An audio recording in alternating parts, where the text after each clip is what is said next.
Dag, mit navn er Rasmus, og jeg vil gerne vise jer lidt om, hvordan en bæreplade ser ud indeni og ser ud udenpå. Så sådan her burde en bæreplade sådan cirka se ud, når jeg har rørt ved den. Og sådan ser den ud, når jeg ikke har rørt den. Så det første, jeg har gjort, det var at få skærmen fri. Det var en lidt besværligt på en skole, men ellers gik det meget. Vi fik taget tastaturet op, som I kan se. Det ser så sådan derude.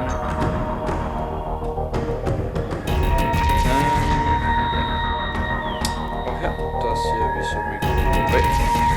Det, der stikker i midten, det er rammene, som man arbejder med til computeren. Rammene er det sted, hvor alle de programmer og de filer, som bliver brugt meget, de bliver gemt.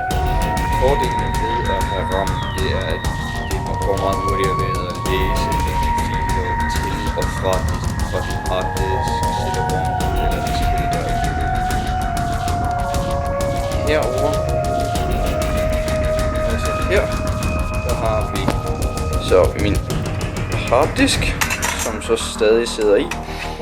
Harddisken er der, hvor du laver alle dine ting, gemmer alle dine filer, alle dine billeder, alle dine spil, hvad du nu gemmer på din computer af sjove ting.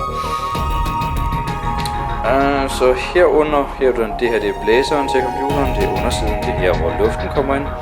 Herinde under, det viser jeg lidt med, men herinde under, der sidder grafikkortet. Okay, og vi fortsætter min computer igen, hvor jeg har tastaturet af, som jeg sagde, og gjort lidt forarbejde, så jeg nu kan sætte den her af og vise jer indersiden af en computer, eller af en bærbar. Okay, så det er de faktisk se her.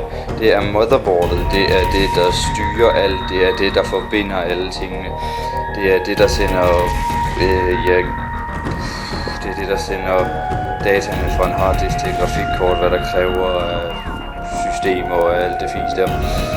Og faktisk i det her motherboard, der er indbygget grafikkort. Det er meget dårligere, men det kan kun være i en bærbar. Mærkeligt nok. Det dårlige ved, at der er et grafikkort indbygget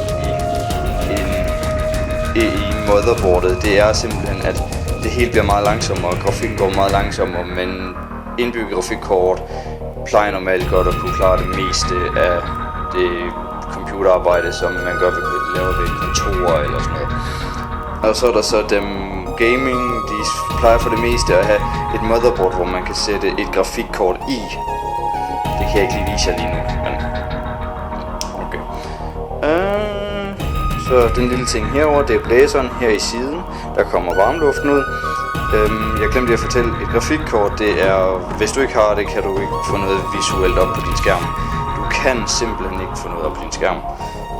Der sker ikke noget. Du får bare så skærm hele tiden. Og så hvis blæseren her ikke havde været der, så havde grafikkortet og motherboardet nok blevet overbelastet eller brændt sammen, så de smeltede. Og det vil resultere i, at din computer går fuldkommen ud. Okay.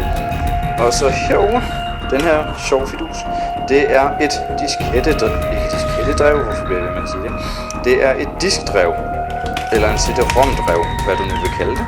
Det er her, hvor du sætter dine CD'er i, så du kan uploade filer til dine CD'er, eller hente dem fra dine CD'er til din harddisk.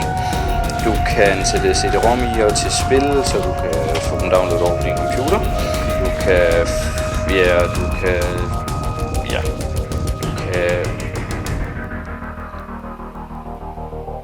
Du kan lagre musik på dine CD-ROM'er. Og ja, det var vist nok. Så, det var mit projekt. Ses.